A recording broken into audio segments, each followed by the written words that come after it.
السلام علیکم ورحمۃ اللہ وبرکاتہ۔ الصلاۃ والسلام علیک یا سیدی یا رسول اللہ، الصلاۃ والسلام علیک یا سیدی یا حبیب اللہ۔ ناظرین، آج آپ کے لیے ایک حاجت رواں وظیفہ لے کر حاضر ہوا۔ حاجت روائی کے لیے جمعے کی رات پڑھیں۔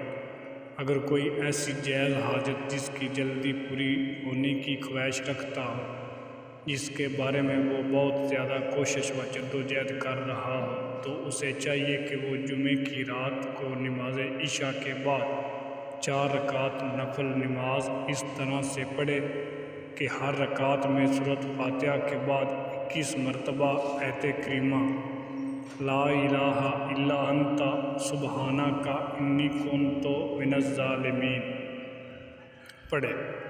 نماز سے فارغ ہونے کے بعد 111 مرتبہ آیت کریمہ نہایت توجہ و یکسائی کے ساتھ پڑھے، پھر 21 مرتبہ درود پاک پڑھے اور اللہ سے عاجزی و انکساری کے ساتھ دعا مانگے۔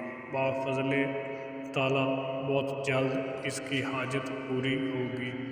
ویڈیو اچھی لگی تو لائک کرنا، شیئر کرنا، میرے چینل کو سبسکرائب کرنا، چینل پر پہلی بار آئے ہیں تو سبسکرائب کرنا۔ آپ کی تعاون کی مجھے ضرورت ہے۔ اللہ آپ کا